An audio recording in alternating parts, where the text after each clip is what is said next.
First of all, very good morning to all of you and most welcome to our Teclomath Legal YouTube channel.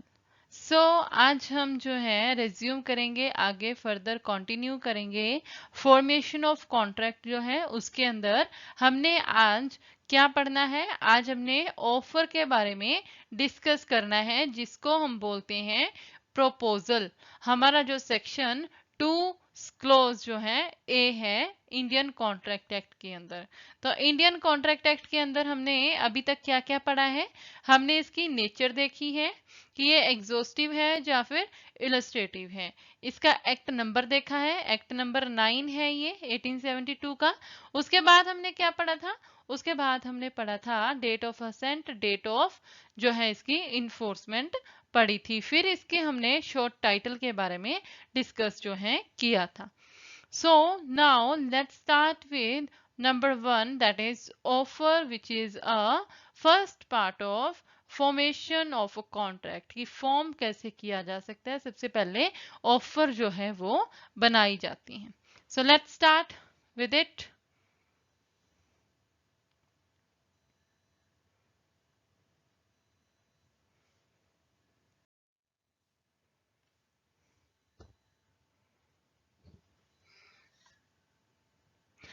So offer, offer और proposal, इसके अंदर क्या क्या पढ़ना है हमने। डेफिनेशन देखनी है, इसेंशियल्स देखने हैं, इसके इंपॉर्टेंट वर्ड्स जो हैं डिस्कस जो हुए हैं जो डेफिनेशन के अंदर मेंशन है उनको देख लेंगे।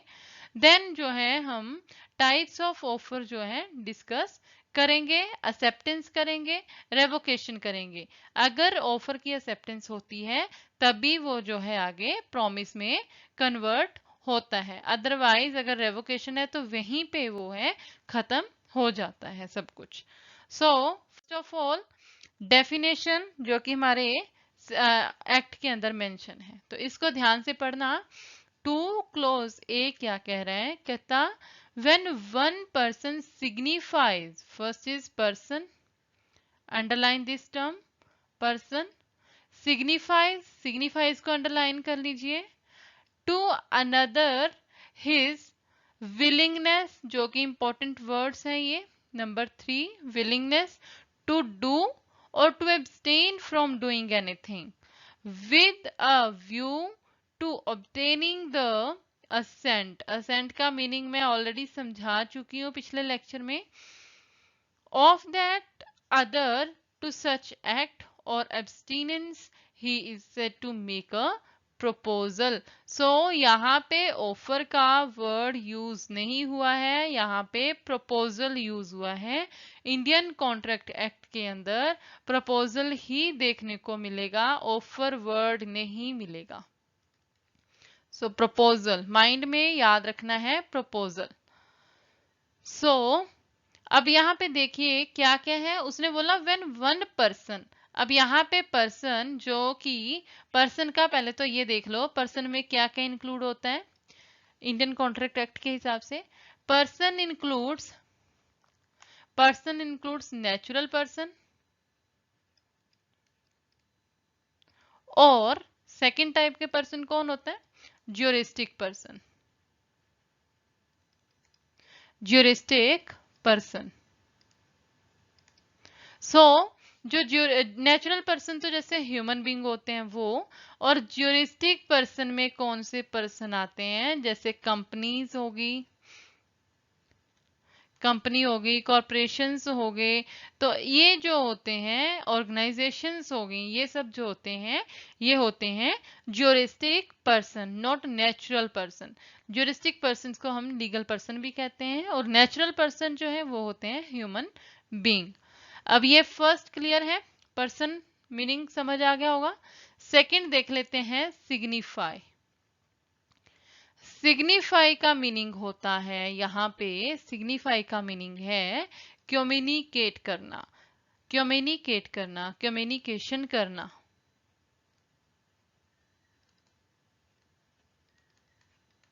कम्युनिकेशन करना, कम्युनिकेशन मतलब कि जैसे कि अब पहले तो ये देख लीजिए, एक पर्सन है जो कम्युनिकेट करता है, सिग्निफाई करता है दूसरे पर्सन को क्या, विलिंगनेस, किस चीज को वो कम्युनिकेट करता है? अपनी विलिंगनेस। विलिंगनेस मतलब कि अपनी इंटेंशन, और जो इंटेंशन है वो सोशल या फिर अदर इंटेंशन नहीं होनी चाहिए, लीगल इंटेंशन होनी चाहिए।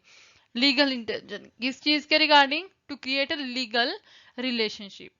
टू डू, अब यहाँ पे ये जो विलिंगनेस है तो ये किस चीज के लिए हो सकती है? टू डू और to abstain from doing anything. दो चीज हो सकती है। कोई भी एक्ट को, जरूरी नहीं है कि कॉन्ट्रैक्ट जो होएगा, जो ऑफर होएगी, सिर्फ किसी एक सम एक्ट को करने के लिए ही हो सकती है। जो ऑफर जो है वो किसी काम को रोकने के लिए भी हो सकती है। टू डू भी हो सकता है और टू एब्सटेन फ्रॉम डूइंग भी हो सकता है। एब्सटेन मतलब रोकना, टू एब्सटेन फ्रॉम डूइंग। सो या तो ये हो सकता है या फिर ये हो सकता है। विद व्यू, ऑब्जेक्ट क्या है? किस चीज के रिगार्डिंग क्या ऑब्जेक्ट है? उसकी असेंट लेने के चक्कर में, इन व्यू टू ऑब्टेन, उसकी असेंट ऑब्टेन करने के लिए सिर्फ।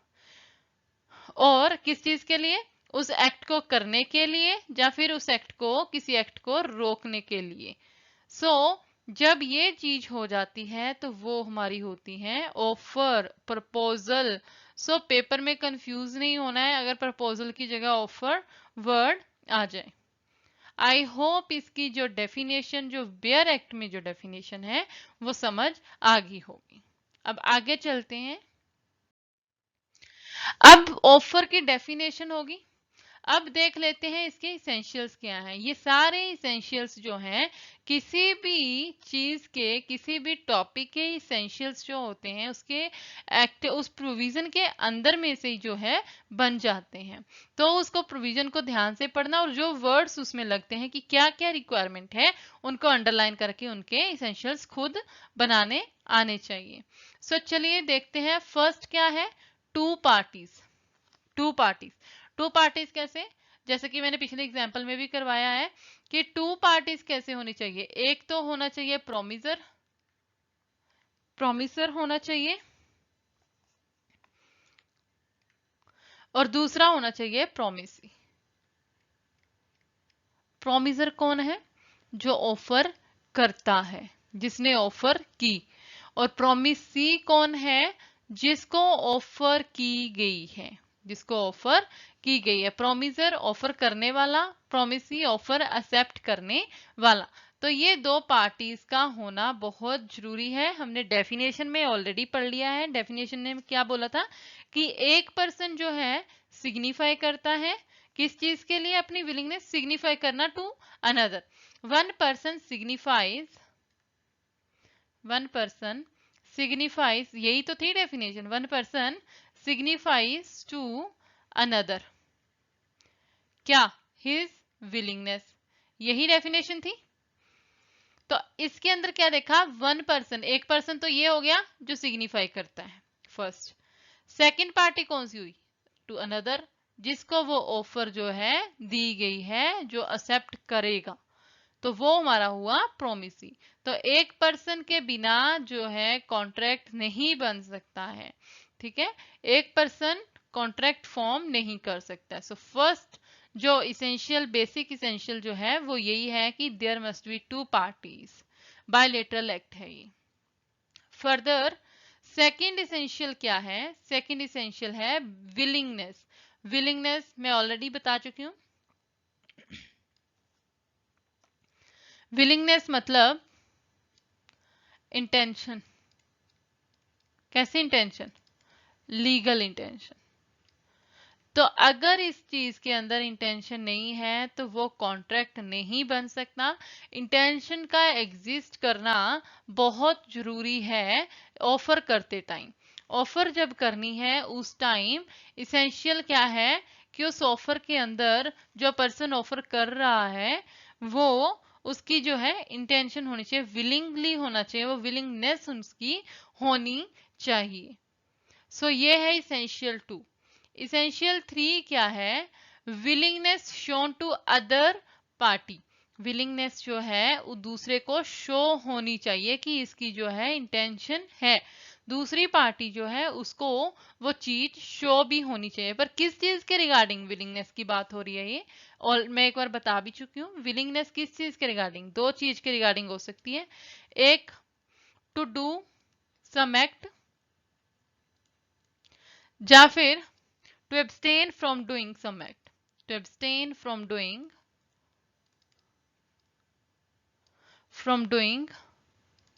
सम एक्ट। जरूरी नहीं है कि जो कॉन्ट्रैक्ट होता है वो किसी एक्ट को करने के लिए ही बनता है, किसी एक्ट को रोकने के लिए भी कॉन्ट्रैक्ट जो है बनाया जा सकता है। सो सेकंड थर्ड जो है ये दोनों सिमिलर ही है कि इनके अंदर जो विलिंगनेस है वो किस चीज के रिगार्डिंग होनी चाहिए, जो इंटेंशन है किस चीज के रिगार्डिंग होनी चाहिए, और ये जो है लीगल होनी चाहिए। नंबर 4, नंबर 4 क्या कह रहा है, to enter into legal relationship. ये ऑलरेडी डिस्कस कर चुके हैं हम यहाँ पे। लीगल इंटेंशन मतलब legal relationship, obviously legal relationship ही होएगा, मतलब कि अकॉर्डिंग टू लॉ होएगा सब कुछ। और रिलेशनशिप जो है कोई रिलेटिव या कुछ और चीज किसी तरीके की नहीं होनी चाहिए, लीगल होनी चाहिए। सोशल रिलेशनशिप या किसी भी टाइप की और नहीं होनी चाहिए, लीगल होनी चाहिए। So fourth one, fifth one is communication. Communication कहां से आया, सिग्निफाई से। सिग्निफाई से कम्युनिकेशन जो है आया है। सिग्निफाई का क्या मीनिंग है कि कम्युनिकेट करना। See, one person signifies to another, one person communicate to another his willingness, अपनी विलिंगनेस दिखाना, कम्युनिकेट करना। सो कम्युनिकेट, जब इसको हम डिटेल में पढ़ेंगे कम्युनिकेशन सब कुछ जो भी इसके आगे जो भी इसेंशियल्स वगैरह हैं उनको जब डिस्कस करेंगे तो हम सेक्शन 4 पैराग्राफ 1 जो है वो इसकी डेफिनेशन को जो है बताता है, जो कि हम फर्दर आगे जो है डिस्कस करेंगे जब हम कम्युनिकेशन पे पहुंच जाएंगे। Next is essential number 6, object क्या होना चाहिए, to get consent of other party. Willingness होनी चाहिए लीगल रिलेशनशिप बनाने की, एंट्रेंस होने की लीगल रिलेशनशिप में। कम्युनिकेशन होएगी, कम्युनिकेशन नहीं होएगी तो बनी रहे, ऑफर करते रहो, लेकिन जब तक उस बंदे तक पहुंचेगी नहीं। और कम्युनिकेशन कब जो है मानी जाती है, जब वो चीज जो है ऑफर जो है, जो उस अदर पार्टी जो है जिसको उसने करी है ऑफर, अगर उस पर्सन की नॉलेज में आ जाते हैं तो इट इज डीम्ड टू कि वो जो है कम्युनिकेट हो चुकी है, जब उसकी नॉलेज में आ चुकी है। 6 is object to get consent of other party. दूसरे पर्सन की जो है हमें कंसेंट लेनी है, यही ऑब्जेक्ट होना चाहिए। यही ऑब्जेक्ट जो है ऑफर का होना चाहिए कि हमें जो है दूसरे पार्टी जो है उसकी हमें असेंट ऑब्टेन करनी है, उसकी हमें कंसेंट लेनी है। सो होपफुली सारे इसेंशियल्स क्लियर हो गए होने चाहिए। अगर कोई भी किसी भी टाइप का डाउट होता है तो पूछ लिया करो, कमेंट बॉक्स में पूछ सकते हैं। चलिए आगे इसी चीज को अब हम सिंपल वर्ड्स में एक बार डिस्कस कर लेते हैं कि ऑफर होती क्या है। हमने डेफिनेशन देख ली है, इसके इसेंशियल्स जो हैं खुद ही बनाए हैं, हमने डेफिनेशन से ही बनाए हैं। तो ऐसे ही हैं जो बाकी जो हमारे टॉपिक होते हैं उनके भी इसी तरह से इसेंशियल्स जो हैं बन जाते हैं, बेसिक एलिमेंट्स जो हैं उसी में से निकल के आ जाते हैं।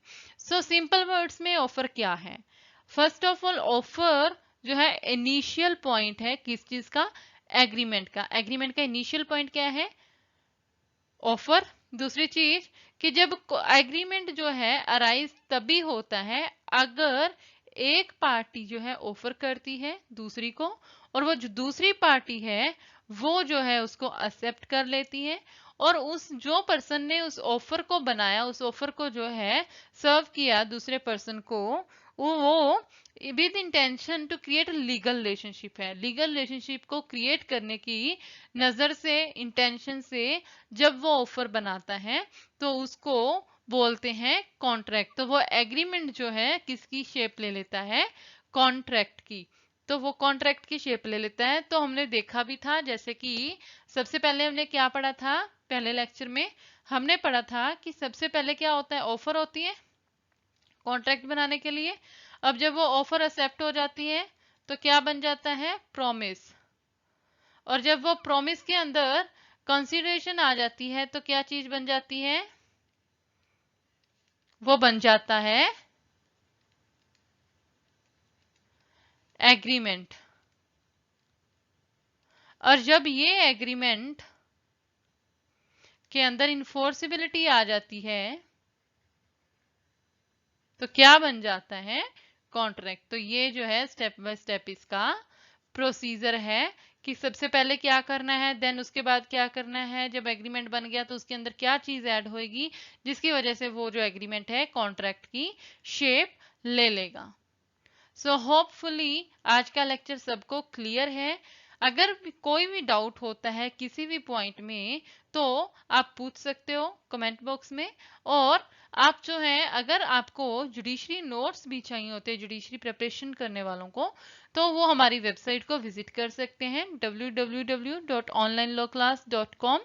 और जो है हमारा यूट्यूब चैनल जो है सब्सक्राइब कर सकते हैं। आगे जो है ऑफर के रिगार्डिंग हम इसके टाइप्स पढ़ेंगे और इसी के रिगार्डिंग हमारे लैंडमार्क जजमेंट्स हैं बहुत सारे जिनको हमने पढ़ना है नेक्स्ट लेक्चर के अंदर, टाइप्स एंड इसके जो है लैंडमार्क जजमेंट्स। और तीसरी चीज हमने पढ़नी है कि जब एक्सेप्ट हो जाता है तो क्या प्रोसीजर है और अगर रिवोक हो जाती है तो क्या प्रोसीजर है। तो फिर जब ऑफर कंप्लीट हो जाएगा देन हम चलेंगे सेकंड स्टेप की तरफ, प्रॉमिस की तरफ। सो होपफुली सब समझ आया होगा। So I am stopping here and rest will continue in next lecture. So thank you for watching and bye bye for now.